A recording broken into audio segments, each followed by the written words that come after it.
Hello friends, welcome to Dr. Osman's EduTrends.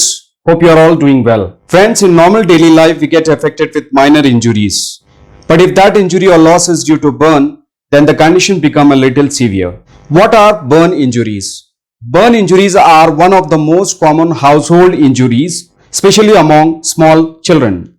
Burns are characterized by severe skin damage that causes affected skin cells to die. More serious burns require immediate emergency medical care to prevent complications and death. Most people can recover from burns without serious health consequences depending on the cause and degree of injury. Friends, let us see the different types of burn injuries. There are three primary types of burns and the fourth one being the rare. Each degree is based on the severity of damage to the skin, with first degree being the most minor, third degree being the most severe, and the fourth degree burns, which includes all the symptoms of the third degree, and also it extends beyond the skin into tendons and bones.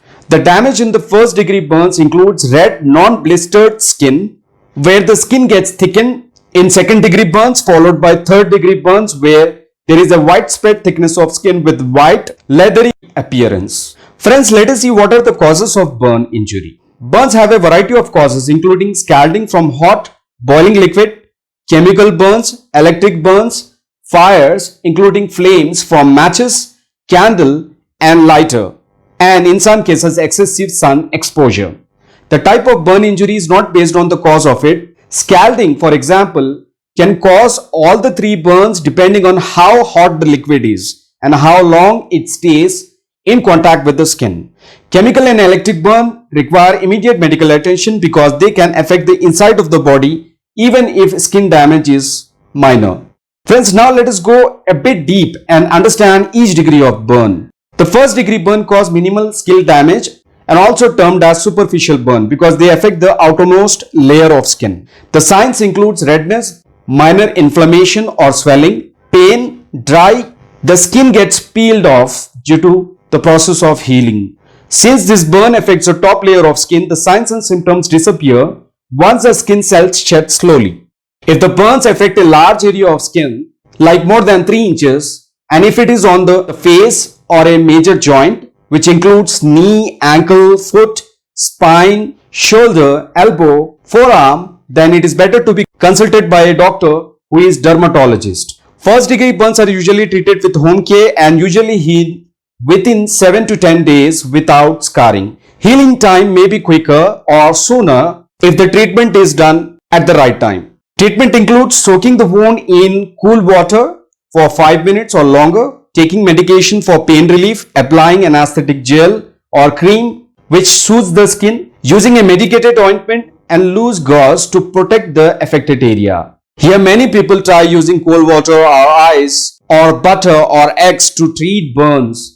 Make sure that you don't use ice or the above things as this may make the burn injury more worse. Also, never apply cotton balls to a burn because small fibers can stick to the injury and increases the risk of infection. Second degree burns are more serious because the damage extends beyond the top layer of the skin. Here burn causes the skin to blister and become extremely red and sore. Some blisters pop up, giving burn a wet and weeping appearance. Over the time, thick, soft, scab-like tissue called fibrinous exudate may develop over the wound. Due to delicate nature of these wounds, keeping the area clean and bandaging it properly is required to prevent infection. This also helps the burn heal quicker. Some second degree burns take longer than 3 weeks to heal, but most heal within 2 to 3 weeks without scarring, but often with pigment changes to the skin. The worse the blisters are, the longer the burn will take to heal. In some severe cases, skin grafting is required to fix the damage. Skin grafting takes healthy skin from another area of the body and moves it to the site of burned skin. Here to avoid cotton balls and questionable home remedies. Here the treatment includes running the skin under cool water for 15 minutes or longer, taking over-the-counter pain medications, applying medicated cream to blisters. However, seek emergency medical treatment if the burn affects a widespread area such as any of the following, like face, hand, groin or feet. Now coming to the third degree burn, these burns are most severe as they cause the most damage, extending through every layer of the skin. With this type of burn, the damage is so extensive that there may not be any pain because of nerve damage. The third degree burn exhibit waxy and white color, charred dark brown color, raised and leathery texture blisters that do not develop. There is no set timeline for complete spontaneous healing for third degree burns. These wounds heal without surgery with severe scarring and contracture. Never ever attempt to self-treat a third degree burn. Call your dermatologist immediately. Till the medical treatment starts, make sure that no clothing is stuck to the burn injury. Friends, now let us know about the complications which are caused due to burn injury. Compared with first and second degree burns, third degree burn carry the most risk of complications such as infections, blood loss and shock, which often may lead to death. At the same time, all burns carry the risk of infection because bacteria can enter broken skin. Along with sepsis, tetanus, a bacterial infection, is another possible complication with burn of all levels which may affect the nervous system, leading to problems with muscle contractions. Severe burn also carry the risk of hypothermia, that is low body temperature. As in burn injury, there is an excessive loss of body heat from an injury. Another condition called hypovolemia or low blood volume can also occur when the affected individual's body loses too much blood from the burn. Friends, let us now know about the treatment strategy for the burn injuries. Extensive damage from severe degree of burn can lead to problem in deep skin tissues, bones and organs. Patient may require surgery, physical therapy, rehabilitation, lifelong assisted care. Along with adequate physical treatment for burn, it is also mandatory to find help for the emotional needs of the patient. There are several support groups and certified counselors available who provide proper care for the persons who have experienced severe burns. Now finally, let us know about the prevention. Often, infants and young children are most vulnerable to burn injuries.